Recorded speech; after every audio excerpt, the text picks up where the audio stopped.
அனைவருக்கும் வணக்கம். இந்த வீடியோவில் நம்ம எதை பற்றி பார்க்க போகிறோம்னா எல்ஜி ஏசியில் CH44 எரரை பற்றி தான் டீட்டெயில்டு எக்ஸ்ப்ளனேஷன் கொடுக்க போகிறோம். ஸோ ஸ்கிப் பண்ணாமல் இந்த வீடியோவை ஃபுல்லாக பாருங்கள். ஒன்ஸ் அகெயின் எல்லோரும் புதுசாக இப்போ வந்திருக்கீங்கன்னா புதுசாக தான் பார்க்குறீங்க. ஸோ பார்க்குறவங்க எல்லோரும் சப்ஸ்கிரைப் பண்ணி வச்சுக்கோங்க. ஒய் சப்ஸ்கிரைப் சொல்கிறேன்னா நெக்ஸ்ட்டு ஏசியை பற்றி ரிலேட்டடான டெக் நியூஸஸ் இல்லை ட்ரபிள் ஷூட்டிங் அந்த மாதிரிலாம் உங்களுக்கு டவுட்ஸஸ் கிளியர் பண்ணணுன்னா சப்ஸ்கிரைப் பண்ணி வச்சுக்கோங்க. அப்போ தான் உங்களுக்கு நோட்டிஃபிகேஷனில் உங்களுக்கு வீடியோ வந்துகிட்டே இருக்கும். ஸோ சப்ஸ்கிரைப் பண்ணி வச்சுக்கோங்க, பெல் ஐக்கானே கிளிக் பண்ணி வச்சுக்கோங்க. வாங்க வீடியோக்குள்ளே போகலாம். CH44 error. இந்த எரர் பொதுவாக நான் இன்வெர்ட்டரில் வராது, இன்வெர்ட்டரில் மட்டும்தான் வரும். ஸோ இன்வெர்ட்டரில் இது எதனால் வருது அப்படிங்கிறத பார்த்துக்கிட்டிங்கன்னா கம்ப்ரஸர் ஓவர்லோடு இல்லைனா ஹை டெம்பரேச்சர் இந்த ரெண்டில் ஏதாவது ஒன்றா தான் இருக்கும். ஸோ இது மெயின் பர்பஸ். ஆனால் இதோட ஏன் வருது அப்படிங்கிறதே நம்ம பார்த்துக்கலாம். அவுடோர் கண்டென்சர் டஸ்ட்டாக இருந்துச்சுன்னா, ஓவராக டஸ்ட் இருந்துச்சுன்னா அந்த சென்சார் டிடெக்ட் பண்ணாது, ஃபேன் வெளியே த்ரோ தள்ளாது. இது ஒரு ரீசன். நெக்ஸ்ட்டு கேஸ் குறைவாக இருந்துச்சுன்னா, இப்போது சர்க்குலேஷன் கரெக்டாக இருந்து கேஸ் கம்மியாக இருந்துச்சுன்னா இந்த எரர் வர்றதுக்கு சான்சஸ் உண்டு. Compressor over heat. இப்போ கேஸ் சர்க்குலேஷனும் கரெக்டாக இல்லை, காற்றும் வெளியே போகலை, அதாவது அவுடோர் ஃபேனும் வெளியே புஷ் பண்ணலை ஹீட்டு. அப்போ கம்ப்ரஸர் ஓவர் சர்க்குலேஷன் எடுக்கும். அப்போ ஓவர் ஹீட் ஆகும் கம்ப்ரஸர். அப்போ கம்ப்ரஸரோட சென்சாரு ஓவர் ஹீட் இஷ்யூனால் சடனாக ஷாப் ஆகும். அவுடோர் ஃபேன் வேகம் குறைதல்.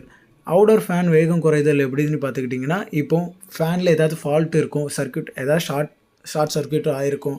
அப்படி இல்லைன்னா எனி கம்ப்ளைண்ட்ஸ், எலி கட் பண்ணியிருக்கும், ஒயர் ஏதாவது இருக்காது, ஜாக் லூஸாக இருக்கும், அதனாலையும் இருக்கலாம். அதையும் ஒன் டைம் செக் பண்ணிக்கணும். இது ஏன் வருங்கிறத நம்ம பார்த்துக்கிட்டோம். அதுக்கப்புறம் என்னென்னு பார்த்துக்கிட்டிங்கன்னா கண்டென்சர் சென்சார், ஒருவேளை சென்சார் ஃபால்ட்டாகவும் இருக்கலாம். ஓகே, நெக்ஸ்ட் எப்படி சரி பண்ணலாம் அப்படின்னு பார்த்துக்கிட்டிங்கன்னா மேஜர் திங்கை நான் சொல்லி தந்துட்டேன். இப்போது எனக்கு காலையில் ஒரு கஸ்டமர் கூப்பிட்ருந்தாங்க, இப்படி CH44 எரர் வருது தம்பி, அப்போது என்ன பண்ணணும் அப்படிங்கிறது கேட்டிருந்தாங்க. சரி நான் பார்க்குறேன் அப்படின்ட்டு அவங்க வீட்டுக்கு நான் காலையிலே கிளம்பி போயாச்சு. அவங்க வீட்டுக்கு போய் பார்த்தா தான் தெரியுது அங்கே ஒரு பெரிய சம்பவம் நமக்கு காத்திருந்து. ஸோ நீங்களும் இதை பாருங்கள், இந்த வீடியோ ஸ்கிப் பண்ணாமல் பாருங்கள். CH44 எரரை நான் எப்படி கிளியர் பண்ணினேன் அப்படிங்கிறத நீங்களும் பாருங்கள். ஃபஸ்ட்டு கஸ்டமர் வீட்டுக்கு போனதும் ஏசி சுவிட்சை ஆன் பண்ணிக்கிட்டு ஏசியை ஆன் பண்ணி பார்த்தேன். ஏசி ஆன் பண்ண உடனே CH44 எரர் ஆன் பண்ண உடனே வருது. அதுதான் எனக்கு பெரிய ஷாக்காக இருந்துச்சு. ஏன்னா ஆன் பண்ண உடனே வருதுன்னா நமக்கு பெரிய ஒரு ஆபத்து இருக்குன்னுட்டு அர்த்தம். அப்போ உடனே நான் என்ன பண்ணேன்னா அவுடோருக்கு நம்ம போய் பார்க்கலாம் அப்படின்ட்டு ஏசி சுவிட்சை ஆஃப் பண்ணிவிட்டு அவுடோருக்கு போய் பார்த்தாச்சு. அவுடோருக்கு போய் பார்த்தா தான் தெரியுது இங்கே பெரிய சம்பவம் நமக்கு காத்திருக்குது. டாப் பேனலை கலத்தி பார்த்த உடனே சென்சார் கட்டாக இருந்துச்சு. ஸோ சென்சார் மட்டும்தான் கம்ப்ளைண்ட் இருக்கும் அப்படி தான் நினச்சேன். பட் ஓப்பன் பண்ணி பார்த்த பிறகு தான் தெரியுது ஃபேனோட ஒயரும் கட் ஆகிருக்கு. ஸோ இதுக்கு மேலே எங்கேயாவது கட் பண்ணியிருக்கா அப்படிங்கிறத கிளியராக பார்க்கணும் அப்படிங்கிறதுக்காண்டி வெயிட் பண்ணி எல்லாம் செக் பண்ணி பார்த்துட்டு இருந்தேன். உள்ளாடி போர்டுக்குள்ளே பார்த்தாலும் போர்டுக்குள்ளேயும் போய் இருந்திருக்கு. ஸோ இதை நம்ம பார்த்துக்கிட்டு இந்த வெளிப்படையாக பார்த்துக்கிட்டு இவ்வளோ தான் இருக்கும் அப்படிங்கிறத யோசிக்கவே கூடாது. ஸோ நான் போர்டையும் கலட்டி பார்த்தாச்சு, எல்லா ஒயரும் கடிச்சிருக்கா என்ன ஏதுன்னுட்டு பார்த்தேன். 2 ஒயரில் லிட்டில் பிட்டாக கடிச்சு விட்ருக்கு எலி. ஸோ நெக்ஸ்ட்டு ஒயரை ஜாயிண்ட் அடிச்சிட்டேன். சென்சார் அது ஜாயிண்ட் போட்டுடலாமான்னு கஸ்டமர்கிட்ட கேட்டேன். கஸ்டமர் வேண்டாம் தம்பி புதுசாகவே போட்டுருங்க அப்படின்னு சொல்லிட்டாங்க. ஸோ புதுசையும் வாங்கிட்டு வந்துட்டேன். புதுசையும் வாங்கிட்டு கையோடையே மாட்டி கொடுத்துட்டேன். அவங்களுக்கு கஸ்டமருக்கு புதுசாகவே மாட்டி கொடுத்தாச்சு. ஸோ இதிலருந்தே தெரிஞ்சிருக்கும் எரர் எதனால் வந்திருக்கு. ஃபர்ஸ்ட் ஆஃப் ஆல் நம்ம ஒரு எரர் கோடு ஃபேஸ் பண்ணுறோன்னா அந்த எரர் கோடு எதனால் இருக்குன்னுட்டு ஃபஸ்ட்டு கிளியராக நம்ம ஆராயணும். ஆராய்ஞ்சதுக்கப்புறம் அந்த எரர் கோடு இது தான் இருக்கும் அப்படிங்கிறது கன்ஃபார்ம் பண்ணிக்கவே கூடாது. ஃபஸ்ட்டு நம்ம அவுடோரை பிரித்து பார்க்கணும், இல்லை இன்டோர் கம்ப்ளைண்ட்னா இன்டோரை பிரித்து பார்க்கணும். பிரித்து பார்த்துக்கிட்டு தான் இதுக்கப்புறம் நம்ம கிளியர் பண்ணணும். அதுக்கப்புறம் நம்ம என்ன பண்ணோம் அப்படின்னு பார்த்துக்கிட்டிங்கன்னா உள்ளே இருக்கிற தூசி எல்லாத்தையுமே கிளியராகிட்டு எடுத்துகிட்டு புதுசாக மாட்டினதையும் பார்த்துட்டு எல்லாம் செட்டோட கரெக்டாக செட் ஆகிருக்கா, அப்படி சீட்டிங் ஆகிருக்கா அப்படிங்கிறதையும் பார்த்துக்கிட்டு பேனலை போட ஆரம்பிச்சிட்டோம்.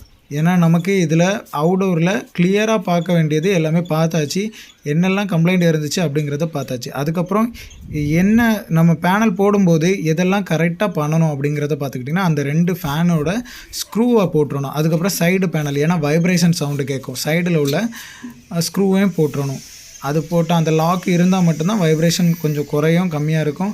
இல்லைன்னா அந்த ஸ்க்ரூ டைட் இல்லாதனால ஓவராக வைப்ரேஷன் ஆகிறதுக்கு சான்சஸ் உண்டு. அதுக்கப்புறம் ஃபேனையும் சுற்றி பார்த்தா டைட் இருக்கா அப்படிங்கிறது, ஒயர் எங்கேயாவது லூஸ் கான்டாக்ட் இருக்கான்னு செக் பண்ணி பார்த்தாச்சு. இப்போ ஆரம்பத்தில் நம்ம வந்து சொல்லியிருப்போம், டஸ்ட் அதிகமாக ஃபார்ம் ஆகிருந்துச்சுன்னா கம்ப்ரஸர் ஓவர் ஹீட் ஆகி இந்த மாதிரி எரர் வரும் அப்படின்ட்டு. ஆமாம், வரும் கண்டிப்பாக. இப்போ ரோட்டோரத்தில் இருக்கோம், ரொம்ப பொல்யூஷன் அதிகமாக இருக்கிற இடத்துல வந்து நம்ம ஏசி அவுடோரை வச்சுருக்கோம். அந்த ஏரியாவில் ஓவராட்டு டஸ்ட்டு ஃபார்ம் ஆகி நமக்கு கண்டென்சர் ஃபுல்லாக பிளாக் ஆகிறதுக்கு சான்சஸ் உண்டு. அந்த டைமில் இந்த மாதிரி சென்சார் எரர் வரதான் செய்யும், ஓவர் ஹீட் இஷ்யூ வரதான் செய்யும். ஸோ நம்ம வந்து ப்ராப்பராக 6 மாதத்துக்கு ஒருக்கா சர்வீஸ் கஸ்டமர்கிட்ட நம்ம வந்து எக்ஸ்பிளைன் பண்ணணும். 6 மாதத்துக்கு ஒருக்கா நீங்கள் சர்வீஸ் கரெக்டாக வாட்டர் சர்வீஸ் கம்பல்சரி பண்ணினா ரோட்டு கரையில் பொல்யூஷன் அதிகமாக இருக்கிற இடத்துல இருந்தாங்கன்னா கண்டிப்பாக 6 மாதத்துக்கு ஒருக்கா வாட்டர் சர்வீஸ் பண்ணியே ஆகணும் அப்படிங்கிறத கண்டிப்பாக எக்ஸ்பிளைன் பண்ணி ஆகணும். அதுக்கப்புறம் நம்ம வந்து என்னெல்லாம் கரெக்டாக மெயின்டைன் பண்ணணும் அப்படின்னு பார்த்துக்கிட்டிங்கன்னா, சுற்றி பக்கத்தில் எதுவும் மரமோ செடியோ எதுவுமே இல்லாத மாதிரி பார்த்துக்கணும். ஏன்னா அணில், எலி, மர எலி இந்த மாதிரி தொல்லை இருக்கிறனால மட்டும்தான் இந்த மாதிரி நமக்கு கம்ப்ளைண்ட் வருது.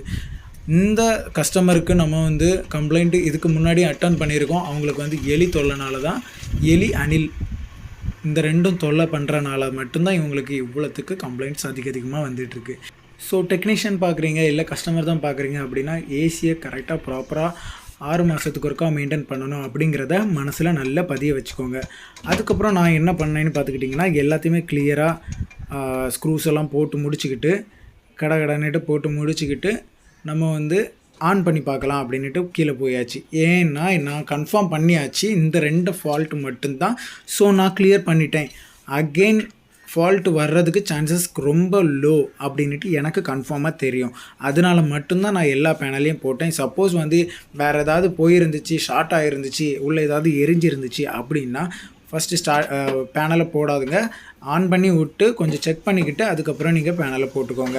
இப்போ நான் அந்த தூசியெல்லாம் பக்கத்தில் இருந்ததெல்லாம் தள்ளி போட்டுக்கிட்டு நெக்ஸ்ட்டு நான் கிளம்பியாச்சு. இப்போ நான் அடுத்த நாள் வந்து அவங்களுக்கு வலை கேட்டிருந்தாங்க. ஸோ அந்த வலை அடித்து கொடுக்கணும் அப்படின்னு கேட்டிருந்தாங்க. ஸோ அடுத்த நாள் வந்து தான் வலை அடிக்க முடியும் அப்படின்னு சொல்லிவிட்டு நானும் பேனலெல்லாம் கிளியர் பண்ணிவிட்டு அப்படியே ஒரு டன்னையும் போட்டுக்கிட்டு நம்ம வந்து கீழே கிளம்பியாச்சு. கீழே போனதும் கீழே நம்ம என்ன பண்ணணும் அப்படின்னு பார்த்திங்கன்னா, ஏசி சுவிட்சை போட்டுக்கிட்டு ஏசிக்கு உள்ள ரைட் சைடு கார்னரில் ஒரு மேனுவல் பட்டன் உண்டு. அது ஒரு 3 செகண்ட் ப்ரெஸ் பண்ணி வச்சுருந்தோன்னா எல்ஜியோட டெஸ்ட் மோடு வந்து ஸ்டார்ட் ஆயிரும், L1 வரும். இந்த டெஸ்ட் மோடு வந்துட்டுனா ஏசியில் ஏதாவது கம்ப்ளைண்ட் இருக்கா அப்படிங்கிறத ஒரு 50 மினிட்ஸில் நமக்கு வந்து கிளியராக காமிச்சு தந்துடும். ஸோ டெஸ்ட் மோடு போட்ட உடனே ஏசி ரன் ஆக ஆரம்பிச்சுட்டு ஸோ அவுட்டோருக்கு வந்து செக் பண்ணி பார்க்கலான்ட்டு மேலே வந்தேன். ஃபேனெல்லாம் பயங்கர ஸ்பீடாக தான் ஓடுது, அதில் எந்த கம்ப்ளைண்ட்டுமே இல்லை. ஸோ அதுக்கப்புறம் ஹீட் எப்படி வருது அப்படிங்கிறத டெஸ்ட் பண்ணி பார்த்தேன். ஒரு 10 மினிட்ஸ்க்கு அப்புறம் தான் செக் பண்ணி பார்த்தேன். ஹீட்டு எல்லாம் நல்லா தான் வருது, கண்டென்சர் ஹீட்டெல்லாம் ஜம்முன்னு வெளியே தள்ளுது. ஸோ நெக்ஸ்ட்டு நம்ம வந்து கீழே போய் கூலிங் செக் பண்ணலாம் அப்படிங்கிறது மாதிரி கீழே போயாச்சு. ஓரளவு உங்களுக்கு நல்லா புரிஞ்சிருக்கும் அப்படின்ட்டு நான் ரொம்ப நம்புகிறேன். ஸோ அதுக்கப்புறம் நம்ம என்ன பண்ணணும், மெயினாட்டு ஒரு டெஸ்ட் இருக்குது. அந்த டெஸ்ட்டு என்னங்கிறத நம்ம வந்து இந்த வீடியோவில் நம்ம கிளியராக பார்க்கணும். இதுக்கு தான் நம்ம வந்து இந்த வீடியோவை ஸ்கிப் பண்ணாமல் பாருங்கள் அப்படின்னு சொல்கிறதுக்கான ரீசன், நல்லாவே கூலிங் வருது. அதுக்கப்புறம் ரிமோட்டில் ரூம் டெம்பரேச்சர் அப்படிங்கிறது பட்டனுக்கு பக்கத்தில் ஸ்மார்ட் டயக்னைஸ் இருக்கும், டயக்னைஸ் அப்படின்னு இருக்கும். அதை வந்து ஒரு 3 செகண்ட் ப்ரெஸ் பண்ணி வச்சுருந்தீங்கன்னா இந்த மாதிரி ஒரு சவுண்டு கேட்கும்.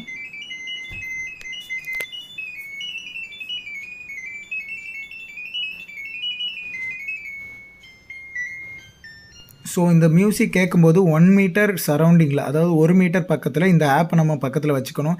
எல்ஜி ஏசி ஸ்மார்ட் டயக்னைஸ் அப்படின்ட்டு சர்ச் பண்ணிங்கன்னா இந்த ஆப் வந்து டவுன்லோட் பண்ணி வச்சுக்கோங்க. இது எல்லாத்துக்குமே தேவைப்படும்.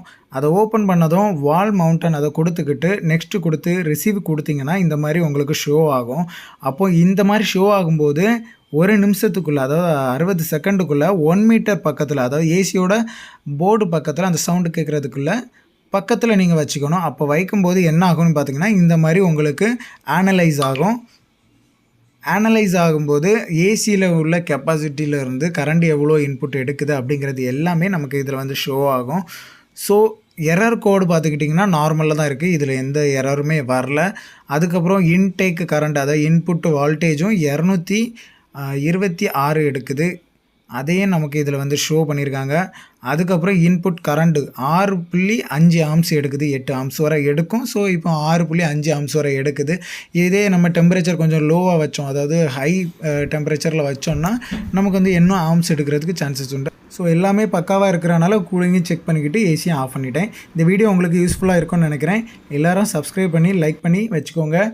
நெக்ஸ்ட் வீடியோவில் சந்திப்போம். வேறு ஏதாவது எரர் கோடை பற்றி தெரிஞ்சுக்கணுன்னா, தமிழில் தெரிஞ்சுக்கணுன்னா நமக்கு கமெண்ட் பண்ணுங்கள்.